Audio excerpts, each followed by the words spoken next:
আমি চলচ্চিত্রে এসেছি আমার বাবার কারণে, আমার বড় ভাইয়ের কারণে। যদি যেখানে আমার বড় ভাইয়ের সম্মানহানি ঘটে তাহলে আমিও সেখান থেকে নিজেকে সরিয়ে নেব।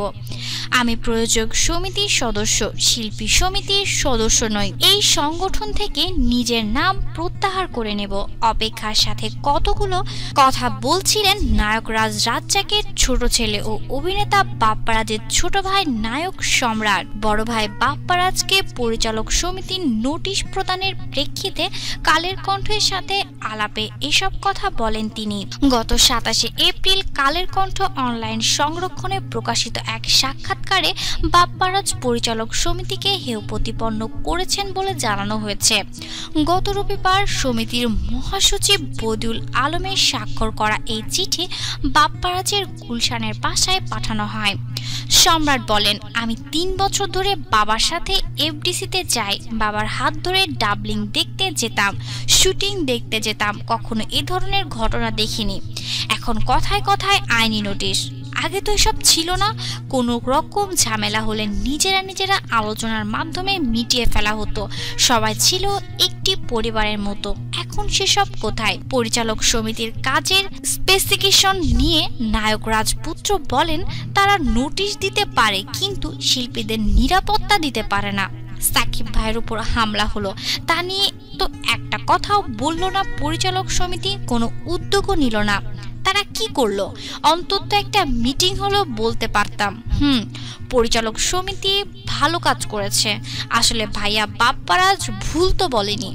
বাপ্পারাজের বক্তব্যের প্রতি অকুণ্ঠ সমর্থন জানিয়ে সম্রাট বলেন, বাপ্পারাজ ভাই যা বলেছে তার বক্তব্যের প্রতি আমি পূর্ণ সমর্থন করছি।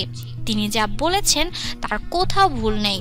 পরিচালক সমিতি চাইলে সিনেমার প্রমোটিং বুস্টিং করতে পারে, চলচ্চিত্রের বিভিন্ন বাধা দূর করতে পারে পরিচালক সমিতি। বাপ্পারাজ ভাই সে কথাই বলেছে, ভুল কোথায় বলেছে? বাংলা চলচ্চিত্রের প্রতিবন্ধকতা নিয়ে সম্রাট বলেন, এই যে সিনেমা হলে প্রজেক্টর ভাড়া করতে হয় আমাদের, সেটা আমরা কেন করব? পরিচালক সমিতি এটা দেখতে পারে না? হল মালিকেরা নিজেরা কেন পার্মানেন্ট প্রজেক্টর স্থাপন করতে পারে না? কেন প্রযোজকরা হল মালিকদের 15,000 টাকা প্রজেকশন বাবদ দেবে? কেন প্রযোজকদের হল রেন্টের পিছনে এত টাকা দিতে হয়? তাহলে লগ্নি করা টাকা আসবে কিভাবে? ভালো সিনেমা নির্মাণ হবে কিভাবে? আর বাংলা চলচ্চিত্রের উন্নয়ন হবে কিভাবে? এসব নিয়ে তো পরিচালক সমিতি কিছু বলেননি, কোনো স্টেপ নেয় না। এফডিসিতে ঢুকতে গিয়ে সিনিয়র শিল্পীদের সম্মানহানি ঘটেছে উল্লেখ করে অভিনেতা বলেন, চলচ্চিত্র শিল্পী সমিতির নির্বাচনে সিনিয়র শিল্পীদের গাড়ি আটকিয়ে দেওয়া হয়েছে। এটা একটা লজ্জাজনক ঘটনা। আমি জুনিয়র আর্টিস্ট, আমার কথা বাদ দিলাম। সিনিয়র যাদের জান প্রাণ এফডিসির গেটে, তাদেরকে আটকিয়ে দেওয়া হয়, অথচ বহিরাগতদের এফডিসিতে অস্ত্র নিয়ে ঢোকে। তারা ভূমিকাহীন থাকে। পরিচালক সমিতি বাপ্পারাজকে হাইলাইট করেছে মন্তব্য করে সম্রাট বলেন, বাপ্পারাজ, অমিত হাসান, ওমর সানি, সাকিব এদেরকে না চিনে এদেরকে পরিচিতি হতে কে কোন সমিতির ট্যাগ লাগে? আসলে তাদের কোনো ট্যাগ দরকার নেই, বরঞ্চ বাপ্পারাজ ভাইয়ার বক্তব্য পরিচালক সমিতি হাইলাইট করেছে। পরিচালকদের সম্মান জানান উল্লেখ করে সম্রাট বলেন, আমি পরিচালকদের সম্মান জানাই। অনেকে আমার পিতার সমতুল্য। এতদিন আমি কিছু বলিনি। যখন দেখলাম আমার বড় ভাইয়ার সম্মানহানি হচ্ছে, তখন আমি বাধ্য হচ্ছি এসব কথা বলতে। আমি কাউকে অসম্মান করতে চাই না। আমি চাই বাংলা চলচ্চিত্রের উন্নয়নের সবার চিন্তা করা উচিত।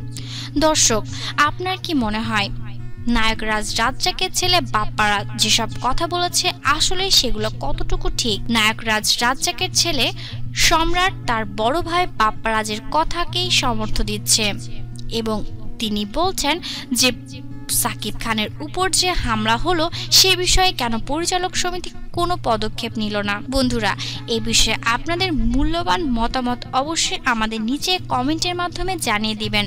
বিনোদন জগৎ সব প্রকার নিত্য নতুন খবরাখবর পাওয়ার জন্য অবশ্যই মিডিয়া রিপোর্ট চ্যানেলটি সাবস্ক্রাইব করুন। ভিডিওটি বন্ধুদের সাথে শেয়ার করুন এবং লাইক দিতে ভুলবেন না। ধন্যবাদ।